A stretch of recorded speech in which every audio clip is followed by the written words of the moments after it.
असम के मुख्यमंत्री तथा झारखंड विधानसभा चुनाव के सह प्रभारी हेमंत बिस्वा शर्मा आज जमशेदपुर पहुंचे। तुलसी भवन बिष्टुपुर में उनका भाजपा कार्यकर्ताओं के साथ संगठनात्मक बैठक थी। इससे पूर्व जमशेदपुर परिसदन में मीडिया से बात करते हुए उन्होंने कहा कि हमारे भारतवर्ष की सीमा और बांग्लादेश की सीमा पश्चिम बंगाल, त्रिपुरा और असम से सटा है।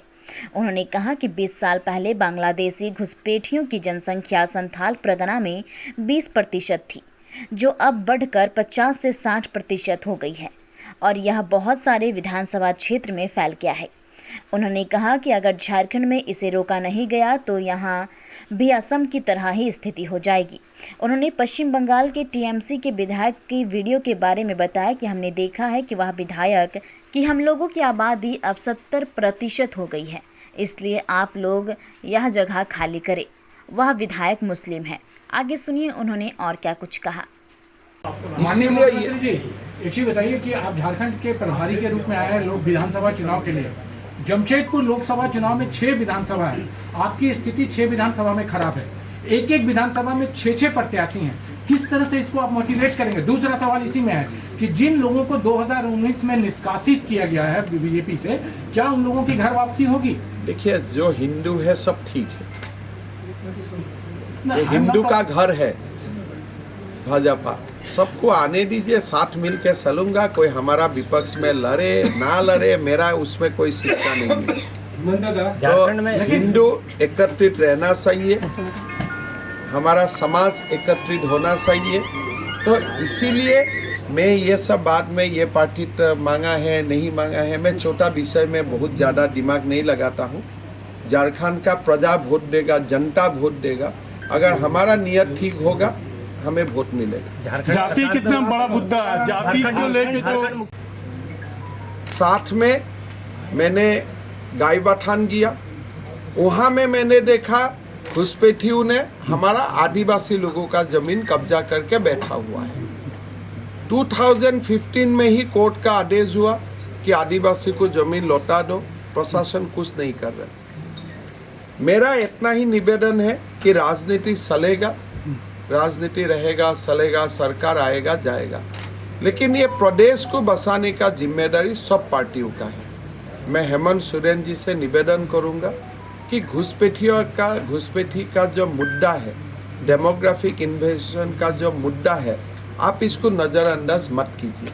अगर आप इसको नज़रअंदाज करते हैं, मेरा बात मान लीजिए, 30 साल का बाद झारखंड का कोई मुख्यमंत्री घुसपैठियों बैठेगा हॉल में और झारखंड का जो मुख्यमंत्री है वो घुसपैठियों का सामने सरेंडर करके हाथ उठा के बैठे रहे।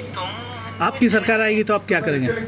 देखिए, सरकार आने से तो हम भरपूर प्रयास करूंगा, लेकिन सबसे जो इम्पोर्टेंट चीज़ है, घुसपैठिया कैसे आते हैं, कोई ना कोई हमारे लोग अनजाने में हम लोग संरक्षण दे देते हैं। एक बार जब हमसे संरक्षण हो जाता है तब ये विषय आगे बढ़ते रहता है।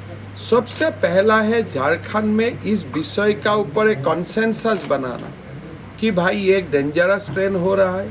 मैं तो मानता हूँ कि आप लोगों का एक टीम मेरा असम में भी आना चाहिए, देखना चाहिए ये कितना डेंजरस ट्रेंड है। फिर झारखंड में जनताओं का बीच में एक बार बन जाएगा कि मैं घुसपैठियों को आने नहीं दूंगा, तो ये स्लो हो जाएगा। तो इसीलिए झारखंड का पूरा पत्रकार को मैं निवेदन करूंगा, कोई दिन आप लोग समय निकाल के असम में आइए, आप लोगों को समझ में आएगा कैसे घुसपैठिया आके बैठता है।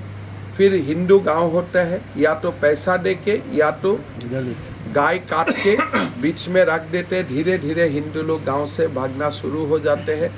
तो ये एक पैटर्न है और वही पैटर्न कल मैं पाकुर में देख के आया हूँ। जो असम का जो पैटर्न है वही पाकुर का पैटर्न है। लेकिन झारखंड में सुविधा है, आपका कोई लैंड का कानून है, अच्छा कानून है।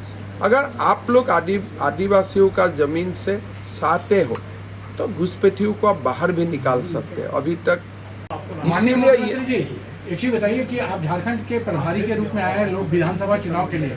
जमशेदपुर लोकसभा चुनाव में 6 विधानसभा है, आपकी स्थिति 6 विधानसभा में खराब है। एक विधानसभा में 6 प्रत्याशी हैं, किस तरह से इसको आप मोटिवेट करेंगे? दूसरा सवाल इसी में है कि जिन लोगों को 2019 में निष्कासित किया गया है बीजेपी से, क्या उन लोगों की घर वापसी होगी? देखिए, जो हिंदू है सब ठीक है, ना, ये हिंदू का घर है भाजपा, सबको आने दीजिए, साथ मिल के चलूंगा। कोई हमारा विपक्ष में लड़े ना लड़े, मेरा उसमें कोई शिक्षा नहीं है। तो हिंदू एकत्रित रहना चाहिए, हमारा समाज एकत्रित होना चाहिए। तो इसीलिए मैं ये सब बात में ये पार्टी मांगा है नहीं मांगा है, मैं छोटा विषय में बहुत ज़्यादा दिमाग नहीं लगाता हूँ। झारखंड का प्रजा वोट देगा, जनता वोट देगा। अगर हमारा नियत ठीक होगा हमें वोट मिलेगा। जाति कितना बड़ा मुद्दा है, जाति को लेके तो वेस्ट बंगाल से सटा हुआ है, लेकिन वेस्ट बंगाल का मुर्शिदाबाद जिला ऐसा है जो झारखंड का पाकुड़ जिला से सटा हुआ है। अगर आप लोग आज 20 साल का जनसंख्या आप लोग देखें, यहाँ का जो वोटर लिस्ट आप लोग देखें, तो आप लोगों को ये पता चलेगा कि संथाल परगना और उनका बाहर में भी 20% से घुसपैठियों का संख्या 50-60% तक बहुत सारा कॉन्स्टिट्यूएंसी में बढ़ रहा है। अगर ये जो डेमोग्राफिक इन्वेजन है, अगर आप लोग अभी नहीं रुकवाता है, तब आप लोगों का स्थिति भी असम जैसा हो जाएगा। आज असम में 40 से 42% हमारे हिंदू मुस्लिम पॉपुलेशन का डेमोग्राफी चेंज हुआ है। 1951 में जो 12-14% था, आज जाके 42% 40% हुआ है। बंगाल में भी आज करीबन 30% तक जा रहा है। कल में एक मुर्शिदाबाद में गया तो एक मुर्शिदाबाद का टीएमसी का विधायक है, उनका वीडियो क्लिपिंग मैंने देखा कि देखो हम लोग 70% हो चुका हूँ, आप लोग 30% हो, जब भी हम चाहे तो आपको हम लोग निकाल दूंगा। ये टीएमसी विधायक है और वो कौन सा कम्युनिटी से है? मुसलमान समाज से है। और किसको धमका रहा है? हिंदू समाज को। कल मैंने पाकुड़ में गया, तारानगर, गोपीनाथ नगर, दोनों गांव का ऊपर दबाव है कि गांव खाली करो, और लोग पाकुड़ सदर में आके बैठा हुआ है 50 फैमिली। हमारा सरकार आने से हम लोग भरपूर प्रयास करूंगा। सर, आपने असम और बंगाल में वहाँ पर आप असम में मदरसा बंद कराएं, सरकारी स्कूल को बढ़ावा दिए। देखिए, असम में हमने मदरसा को बंद किया, और चंडीगढ़ जितना बड़ा है इतना जमीन मैंने घुसपैठियों से मुक्त करवाए, और ये अभियान मेरा चलते रहते हैं। थोड़ा लेट हुआ, लेकिन हम लोग 3, 4, 5 साल से घुसपैठियों का ऊपर निरंतर हम लोग संविधान का अनुसार हम लोग आक्रमण कर रहे हैं। सर, आपने भाई, बंगाल ये सेफ हेवन नहीं है, तो उसका कारण असम में कुछ धीमा भी आया होगा, लेकिन डैमेज इज ऑलरेडी डन। जो क्षति होना था वो हो चुका है।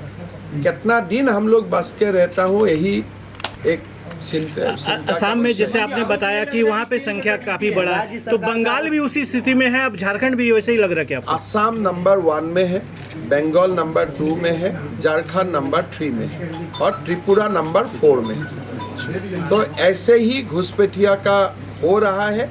ये चुनाव का मुद्दा नहीं है, ये झारखंड का अस्मिता का मुद्दा है। को रोकने की केंद्र सरकार की जिम्मेवारी है। केंद्र का घुसपैठ जिम्मेदारी तब होगा अगर अंदर में घुसपैठी नहीं है। जी, हमारा अंदर में घुसपैठी है, अगर केंद्र को जिम्मेदारी दे दिया जाता है, हम लोग तो बहुत खुश होंगे। अगर झारखंड एक मिनट अगर झारखंड सरकार हमें एक पत्र लिख देते हैं कि झारखंड से घुसपैठिया बाहर करने का जिम्मेदारी केंद्र का है और स्टेट सहयोग करूंगा, तो मैं तो हेमंत सोरेन को हीरो बोल के जाऊंगा। खाली एक पत्र आप लोग हमें लेके दीजिए कि झारखंड से घुसपैठियों को बाहर करने का जिम्मेदारी किसका है? केंद्र का है। ये लिख के दे दे, बाकी जमेला हम लोग फिट कर लेंगे।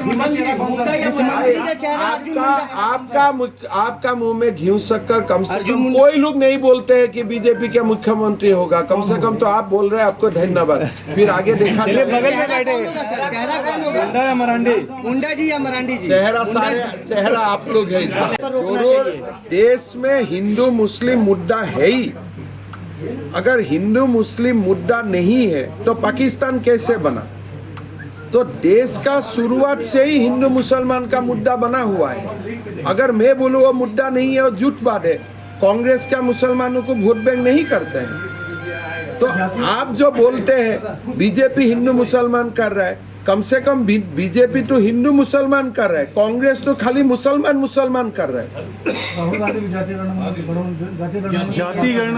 जाति जनगणना हो, बिहार में भी हुआ है और कभी देश में भी होगा, वो अलग बात है। लेकिन राहुल गांधी अपना जाति का नाम नहीं बोलना चाहते। अगर खुद अपना जाति का नाम नहीं बताते हैं तो जाति जनगणना कैसे होगा? बोलता है मेरा जाति का नाम क्यों पूछा? अरे बिना जाति पूछ के जनगणना कैसे होगा? तो ये फॉर्मूला हमें राहुल से सीखना है कि बिना जाति का नाम बताते हुए जाति का जनगणना कैसे होगा। पहले राहुल ये फॉर्मूला बांटे, बोले जैसे आलू से सोना हो जाते हैं, ऐसा उनका जो फॉर्मूला है पहले सदन में बोले, फिर हम लोग विचार करेगा। इसलिए राहुल ने बोल दिया कि मेरा जाति क्यों पूछते हो, मतलब मोदी का जाति पूछ ले, अमित शाह का जाति पूछ ले, लेकिन हमारा जाति मत पूछो। ऐसे समाज चलता है क्या? चलिए, आज संगठन के बैठक में आए सर, क्या मंत्र पूरा मिल के जाऊंगा। यही बोलना है कि भाई देखिए, एक साथ लड़ना है, झारखंड का अस्मिता का किए लड़ना है। कोई विधायक बने ना बने ये बराबर नहीं है, बराबर ऐसा ही झारखंड को बसाना है।